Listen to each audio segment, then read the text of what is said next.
Imprese in crisi, l'allarme di Confcommercio Agrigento. Dai dati di Unioncamere si evince che nella nostra provincia al 2022 sono presenti complessivamente 41.223 imprese con un saldo negativo di 72 imprese rispetto all'anno precedente. A differenza del 2021, il cui tasso di crescita delle imprese agrigentine in provincia era perfettamente in linea con il tasso medio nazionale, il 2022 ha registrato una frenata che ha evidenziato un territorio in forte affanno, con un saldo negativo fra iscrizioni e cessazioni a dir poco preoccupante.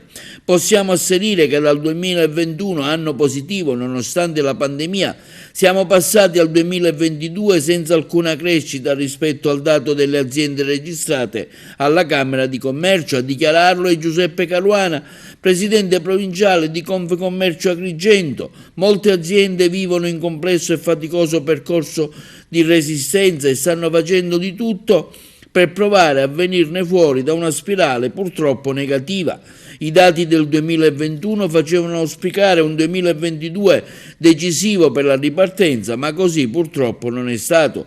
Dai dati di Unioncamere si evince che nella nostra provincia nel 2022 sono presenti complessivamente 41.223 imprese, con un saldo negativo di 72 rispetto all'anno precedente.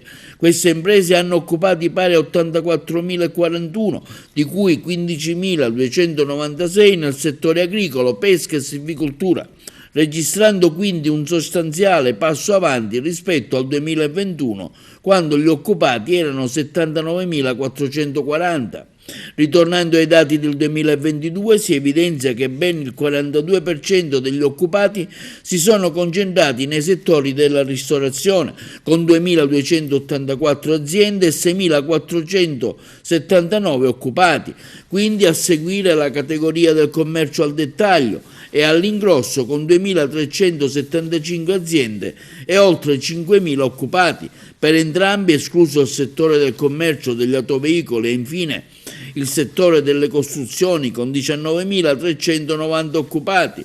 Le imprese di costruzione presenti in provincia di Agrigento sono attualmente 5.556, oggi più che mai da attenzionare in dipendenza delle ultime scelte fatte dal governo centrale sull'annullamento del bonus 110.